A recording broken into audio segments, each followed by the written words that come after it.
എബ്രായ പുസ്തകം 10-ാം അധ്യായം 37-ാം വചനത്തിൽ എന്താ വചനം പറയുന്നത്? ഇനി വളരെ കുറച്ച് സമയമേ ഉള്ളൂ, വരാനിരിക്കുന്നവൻ വരിക തന്നെ ചെയ്യും, അവൻ താമസിക്കുകയില്ല. ഇനി വളരെ കുറച്ച് സമയമേ ഉള്ളൂ. സഹോദരങ്ങളെ, ഈ സത്യങ്ങൾ ഗ്രഹിച്ചുകൊണ്ട് നമുക്ക് ഇവിടെ ജീവിക്കണമെങ്കിൽ പരിശുദ്ധ അമ്മ മാതാവ് പറഞ്ഞു, ഞാൻ മുദ്രിത ഗ്രന്ഥം നിങ്ങൾക്കായി തുറന്നു തരാൻ പോവുകയാണ്. ഫാദർ ഷെഫാന് ഗോപിയിലൂടെ അമ്മ നമ്മോട് സംസാരിച്ചു. എന്താണ് അമ്മ പറഞ്ഞത്? നമുക്ക് ശ്രദ്ധാപൂർവ്വം ഒന്ന് ആ സന്ദേശം ശ്രദ്ധിക്കാം. വിശുദ്ധ ലിഖിതങ്ങളുടെ പൂർണ്ണമായ തിരിച്ചറിവിലേക്ക് ഞാൻ നിങ്ങളെ നയിക്കും. എല്ലാറ്റിനും ഉപരി നിങ്ങൾ ജീവിക്കുന്ന അവസാന പുസ്തകത്തിൻ്റെ താളുകൾ ഞാൻ നിങ്ങൾക്ക് വായിച്ചു തരും. നിങ്ങൾ ജീവിക്കുന്ന അവസാന പുസ്തകത്തിൻ്റെ താളുകൾ, അത് വെളിപാടിൻ്റെ പുസ്തകമാണ്, അത് വെളിപാടിൻ്റെ നാളുകളാണ്. ഞാൻ നിങ്ങൾക്കായി മുദ്രിത ഗ്രന്ഥം തുറക്കുകയാണ്. Ave Maria, Ave Maria. സത്യോടെ പറഞ്ഞേ, ആവേ മരിയ, ആവേ മരിയ. ഞാൻ നിങ്ങൾക്ക് വേണ്ടി മുദ്രിത ഗ്രന്ഥം, അതേത് ഗ്രന്ഥ? വെളിപാടിന്റെ പുസ്തകമാണ്, ഞാൻ തുറന്നു തരികയാണ്. എൻ്റെ സഹോദരങ്ങളെ, വളരെ വ്യക്തമായി പരിശുദ്ധ വചനം പറയുന്നു, ചുരുങ്ങിയ സമയം അവശേഷിക്കുന്നുള്ളൂ, വരാനിരിക്കുന്നവൻ വരിക തന്നെ ചെയ്യും. വരാനിരിക്കുന്നവൻ വരിക തന്നെ ചെയ്യും, വരിക തന്നെ ചെയ്യും. ഇതിനോട് ബന്ധപ്പെട്ടാണ് മെജുഗുറിയയിൽ അമ്മ പറഞ്ഞത്. മെജുഗുറിയയിൽ അമ്മ പറഞ്ഞു, ഇത് പിശാചിന് അധികാരം അനുവദിക്കപ്പെട്ട സമയമാണ്. മുഴുവൻ ലോകത്തിൻ്റെ മേലും അന്ധകാരം ആധിപത്യം പുലർത്തിയിരിക്കുന്നു. ഇന്ന് വളരെയധികം മനുഷ്യരും വിശ്വാസമില്ലാതെയാണ് ജീവിക്കുന്നത്. പലർക്കും യേശുവിനെ കുറിച്ച് കേൾക്കുന്നത് പോലും ഇഷ്ടമല്ല. എത്ര കൃത്യമാണ് സ്വർഗത്തിൻ്റെ സന്ദേശങ്ങൾ! അതേസമയം തന്നെ അവർ സമാധാനവും സംതൃപ്തിയും ആഗ്രഹിക്കുകയും ചെയ്യുന്നു. കുഞ്ഞുങ്ങളെ, നിങ്ങളുടെ പ്രാർത്ഥനകൾ എനിക്ക് ആവശ്യമായിരിക്കുന്നത് ഇവിടെയാണ്. ഒന്നിച്ച് വായിച്ച്, മനുഷ്യവംശത്തെ രക്ഷിക്കുവാനുള്ള ഏക വഴി പ്രാർത്ഥനയാണ്. പരിശുദ്ധ അമ്മ മാതാവിലൂടെ സ്വർഗം തരുന്ന ഈ പ്രവചന സന്ദേശം പിശാചിനെ അധികാരം അനുവദിക്കപ്പെട്ട ഒരു സമയത്തിലാണ് നമ്മൾ ജീവിക്കുന്നത്. എൻ്റെ സഹോദരങ്ങളെ, അതിൻ്റെ പ്രതിഫലനങ്ങളാണ് നമ്മൾ ഇന്ന് ലോകത്തിൽ കണ്ടുകൊണ്ടിരിക്കുന്നത്, നമ്മൾ സഭയിൽ കണ്ടുകൊണ്ടിരിക്കുന്നത്. അതുകൊണ്ട് തന്നെ ഈ നാളുകളിൽ പരിശുദ്ധ അമ്മയുടെ പ്രത്യേകമായ സഹായവും സംരക്ഷണവും മാധ്യസ്ഥവും അമ്മയുടെ മക്കളായ, സഭാ മക്കളായ എനിക്ക് നിങ്ങൾക്ക് ആവശ്യമാണ്. Ave Maria, Ave Maria. പരിശുദ്ധ അമ്മ മാതാവ് ലാസ്ലേറ്റിൽ പ്രത്യക്ഷപ്പെട്ടപ്പോൾ നമ്മുടെ അമ്മ പറഞ്ഞു, എന്താണ് അമ്മ പറഞ്ഞത്?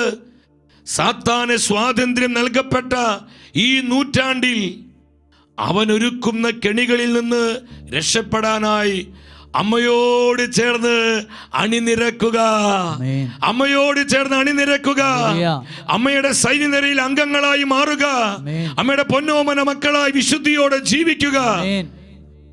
അമ്മ പറയാണ്, മക്കളെ, നിങ്ങൾ എന്നോടൊപ്പം അണിനിരക്കുക.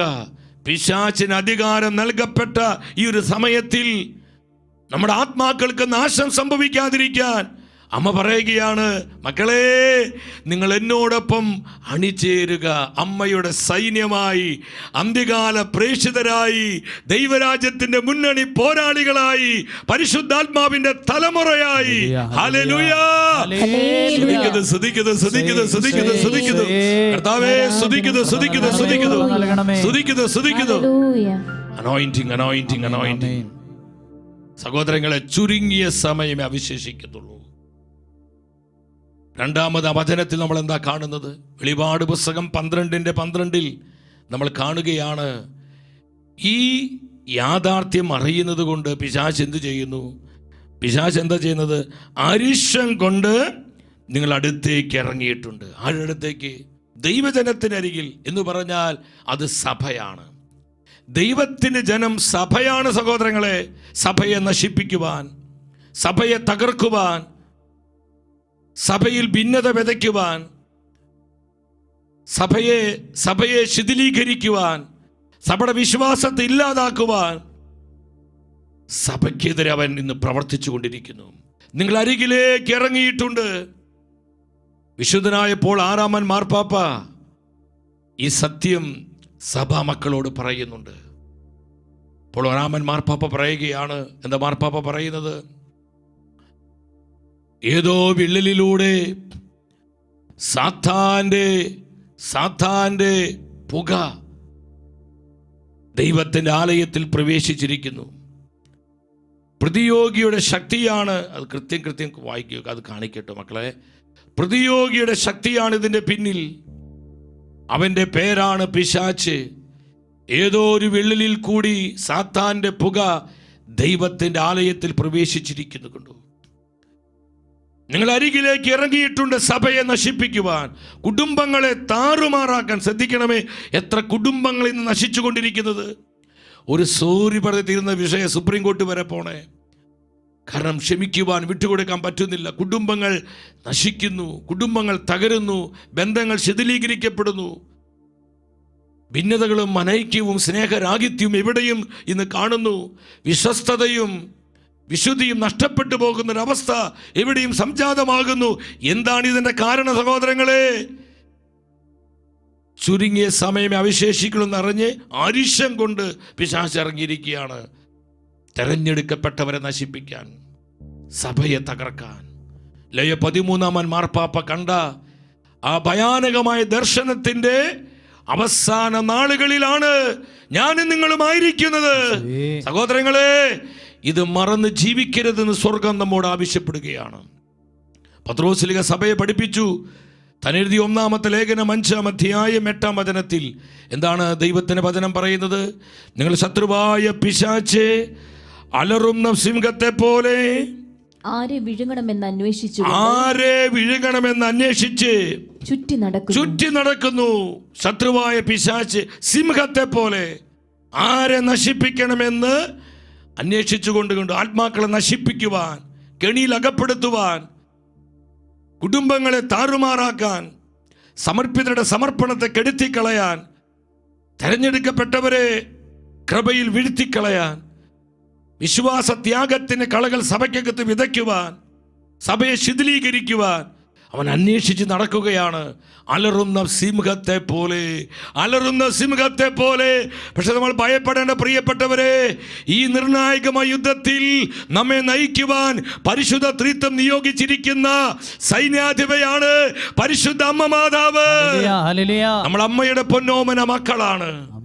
അമ്മ തൻ്റെ ആ കാപ്പയ്ക്കുള്ളിൽ നമ്മൾ മറച്ചിരിക്കുകയാണ്. 12-ാം പീയൂസ് മാർപ്പാപ്പ പറയുന്നുണ്ട്. നിങ്ങൾ ശ്രദ്ധിച്ചേ, 12-ാം പീയൂസ് മാർപ്പാപ്പ പറയാ, മറിയം സാത്താനും അവന്റെ സൈന്യത്തിനുമെതിരെ സൈന്യനിര പോലെ ശക്തയും ഭയങ്കരിയുമാണ്. ഹല്ലേലൂയ. അങ്ങനെ നമ്മളൊരു പാട്ട് പാടുന്നില്ലേ? ഇതാ ഭയങ്കരിയുമാണ്. അങ്ങനെ ഒരു പാട്ടുണ്ടല്ലോ പരിശുദ്ധ അമ്മയെ കുറിച്ച്. ഒന്ന് പാടിക്കേ. നീ സൈന്യനിര പോലെ ഭയങ്കരിയും സൗന്ദര്യവതിയും പ്രഭാവതിയും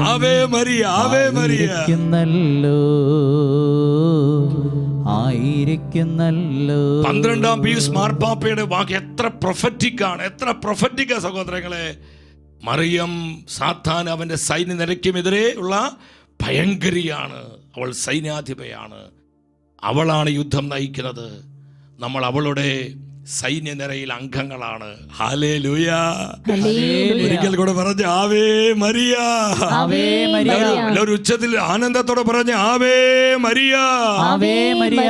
അപ്പൊ സഹോദരങ്ങൾ, നമ്മൾ ഈ സത്യം മനസ്സിലാക്കണം. ദൈവത്തിന്റെ വചനം പഠിപ്പിക്കുകയാണ്. അതുകൊണ്ട് പൗലോസ്ലീഹ സഭയെ പഠിപ്പിക്കുന്നത് കൊരിന്തോസ്കാർക്ക് എഴുതിയ 2-ാമത്തെ ലേഖനം, അവിടെ 11-ാമത്തെ വചനം എന്താ പറയുന്നത്? 2-ാമത്തെ ലേഖനം പൗലോസ്ലീഹ കൊരിന്തോസ്കാർക്ക് എഴുതിയ 2-ാമത്തെ ലേഖനം 11-ാമത്തെ വചനം. ഇത് സാത്താൻ നമ്മളെ കബളിപ്പിക്കാതിരിക്കേണ്ടതിനാണ്. അവന്റെ തന്ത്രങ്ങളെ പറ്റി നമ്മൾ അജ്ഞരല്ലല്ലോ. അവന്റെ തന്ത്രങ്ങളെ പറ്റി നമ്മൾ അജ്ഞരല്ലല്ലോ. സഹോദരങ്ങളെ ശ്രദ്ധിക്കുക. ഈറ്റുനോവിന്റെ കാലമായ ഈ നിർണായകമായ യുദ്ധത്തിന്റെ ഈ നാളുകളെ സഭയിലെ വലിയൊരു മിസ്റ്റിക്കാണ് ആൻ കാതറിൻ എമറിച്ച്. വലിയൊരു മിസ്റ്റിക്. ആൻ കാതറിൻ എമറിച്ചിനുണ്ടായ കൃത്യമായ ദർശനങ്ങൾ, കർത്താവും പരിശുദ്ധ അമ്മയും നൽകിയ ദർശനങ്ങൾ, ഈ വെളിപാടിന്റെ കാലഘട്ടത്തെ ആൻ കേദർ എമറിച്ചെ ആത്മാവിൽ കണ്ടുകൊണ്ട് സഭയോട് അവൾ പറയുകയാണ്, എനിക്ക് ചുറ്റും ഭീകരവും രക്തരൂഷിതവുമായ പോരാട്ടങ്ങൾ ഞാൻ ദർശിച്ചു. ലൂസിഫറിന് കുറെ കാലത്തേക്ക് സ്വാതന്ത്ര്യം നൽകപ്പെട്ടതായി ഞാൻ കേട്ടു. ഭൂമി മുഴുവനും അന്ധകാരത്താൽ ആവൃതമായിരിക്കുന്നു. വരണ്ടതും ഫലശൂന്യവുമായ മണ്ണ്, അരുവികളിലെയും നദികളിലെയും ജലം വറ്റിപ്പോകുന്നു. മനുഷ്യർക്കിടയിൽ ഒരുമിച്ച് ശ്രദ്ധാപൂർവം വായിച്ച്, അന്ധകാരത്തിന്റെ പ്രവൃത്തികൾ പെരുകുന്നത് ഞാൻ കണ്ടു.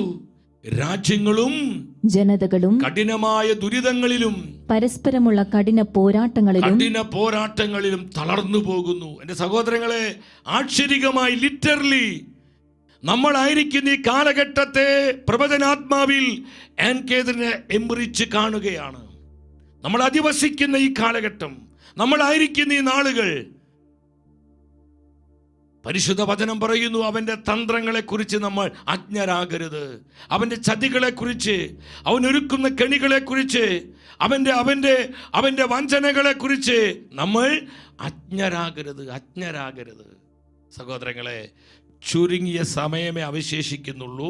രണ്ടാമത് പറയാണ്, ഇത് മനസ്സിലാക്കി അരിശം കൊണ്ട് അലറുന്ന സിംഹത്തെ പോലെ തെരഞ്ഞെടുക്കപ്പെട്ടവരെ നശിപ്പിക്കുവാൻ, കുടുംബങ്ങളെ താറുമാറാക്കാൻ, അനേകരുടെ സമർപ്പണത്തെ കെടുത്തിക്കളയാൻ, പ്രാർത്ഥനയിലും വചന ധ്യാനത്തിലും പരിശുദ്ധ കുദാശകളിലും കൗദാശക ജീവിതത്തിലും ആത്മീയ മന്ദതയുള്ളവരാക്കി കർത്താവിനാൽ വിളിക്കപ്പെട്ടവരെ അത്തരത്തിലുള്ള ഒരു ദുസ്ഥിതിയിലേക്ക് നയിക്കാൻ ഇന്ന് പിശാച് തന്ത്രപൂർവ്വം പ്രവർത്തിക്കുന്നൊരു സമയം.